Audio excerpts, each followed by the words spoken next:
Praise the lord. ప్రియమైన వాళ్ళారా, అందరూ బాగున్నారా? యేసుక్రీస్తు నామంలో మీ అందరికీ శుభములు తెలియపరుస్తున్నాను. మరి చాలామంది అంటుంటారు, నాకు ఇన్ని ఎకరాలు ఉన్నదని, ఇన్ని ప్లాట్లు ఉన్నదని, ఇంత పెద్ద ఉద్యోగం ఉందని అంటుంటారు. ప్రియమైన వాళ్ళారా, ఆకాశము ఎవరిది తెలుసా మీకేమైనా? ఆకాశము, ఈ లోకము ఎవరిది? ఆకాశంలో సమస్తం ఎవరు కలగజేశారు? ఎవరు సృష్టించారు? ఎప్పుడైనా ఆలోచించారా? పరిశుద్ధ గ్రంథం ఏమని సెలవిస్తుంది అనగా 89వ కీర్తన 11వ వచనంలో, ఆకాశం నీదే, భూమి నీదే, లోకమును దాని పరిపూర్ణతను నీవే స్థాపించితివి.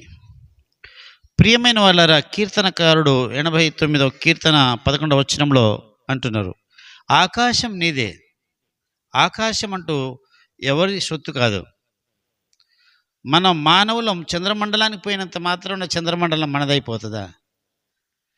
ఇంకో మరి అంగారకుడు గ్రహం మీద పోయినప్పుడు ఆ అంగారకుడు గ్రహం మనదైపోతుందా? ఆకాశంలో కోట్ల కొలది నక్షత్రాలు మనం చూస్తుంటాం, అవన్నీ మనదైపోతుందా? దాన్ని నిర్మించిన వాడెవడు? ఎప్పుడైనా ఆలోచించారా? పరిశుద్ధ గ్రంథం ఏమని సెలవిస్తుంటే ప్రియమైన వాళ్ళరా, మరి 95వ కీర్తన మీరు చూసినట్టయితే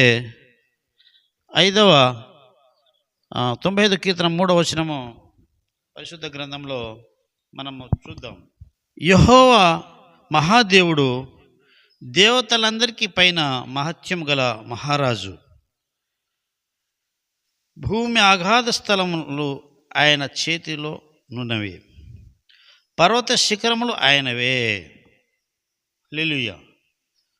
అంటే ఆయన మహాదేవుడు.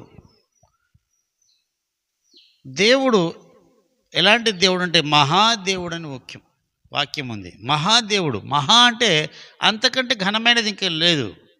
ఆయన మహాదేవుడు. ఆయన దేవతలందరిపైన మహత్యం కలిగిన మహారాజు. దేవతలందరిపైన మహత్యం గల మహారాజు ఆయనకు పేరు. చూడండి, అయితే ప్రియమైన వాళ్ళరా, భూమి అగాధ స్థలం ఆయన చేతిలోనున్నది. ఈ భూమి కాదు, భూమి క్రింద ఉన్న అగాధ స్థలము ఉంటుంది తెలుసా? ఆ భూమి యొక్క అగాధ స్థలము కూడా ఆయన చేతిలో ఉంది, దేవుడి చేతిలో ఉంది. ఎంత గొప్ప విషయం ఆలోచించండి. భూమి యొక్క అగాధ స్థలం ఆయన చేతిలో ఉన్నది, పర్వతములు ఆయనవే.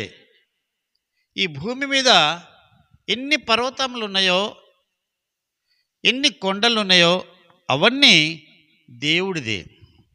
పర్వతములు ఆయనవే, సముద్రము ఆయనది, ఆయన దానిని కలగజేసాను. సముద్రాలు ఆయనే కలగజేశాడు కాబట్టి ఆయనదే. భూమి ఆయనదే, భూమి యొక్క అగాధ స్థలం ఆయన చేతిలోనే ఉన్నది. సముద్రాలు ఆయనే కలగజేశాడు కాబట్టి సముద్రాలన్నీ ఆయనవే. నరులు ఏపాటి వారు?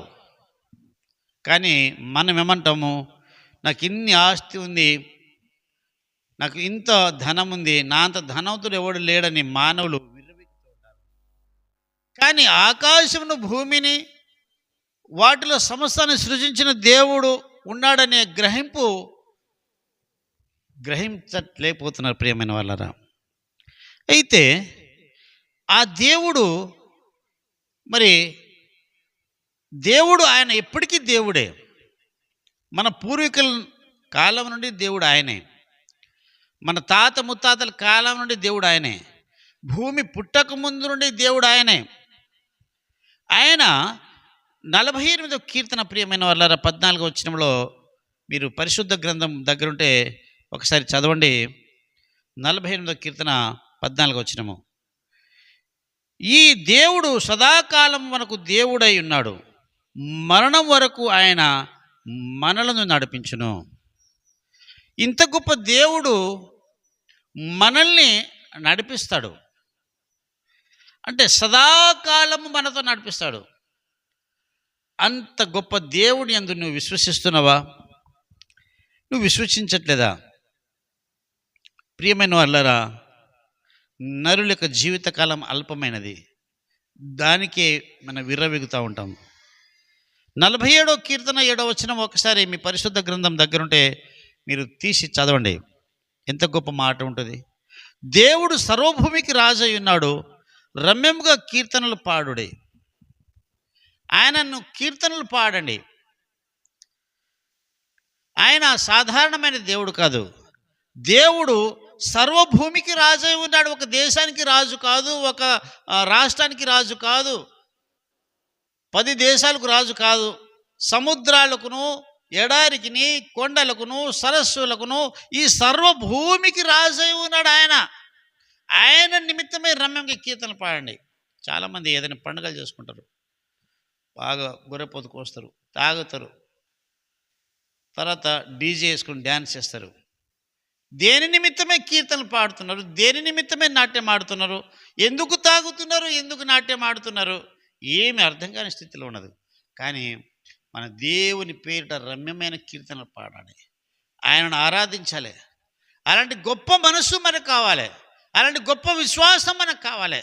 అందుకనే అలా గొప్ప విశ్వాసం నీలోను నాలో ఉంటే ఆయన మనల్ని నడిపిస్తాడు, మరణం వరకు నడిపిస్తాడు. మరణం తదనంతరం కూడా ఆయన నడిపిస్తాడు, ఆయన రాజ్యంలో నడిపిస్తాడు. కాబట్టి మనము విర్రవీగకూడదు, గర్వపడకూడదు. ఒక దేవుడున్నాడు, ఆయన పేరే సైన్యములకు అధిపతి యెహోవా. ఒక దేవుడున్నాడు, ఆయన పేరే నజరేయుడైన యేసుక్రీస్తు ప్రభు. పరిశుద్ధాత్ముడు నిన్ను ఆదరణకర్త. ఆయనందు విశ్వాసం వస్తే నీవు సదాకాలము దీవించబడతావు, ప్రభుతో ఉంటావు. ప్రభు ఈ మాటలు దీవించును గాక. ఆమేన్.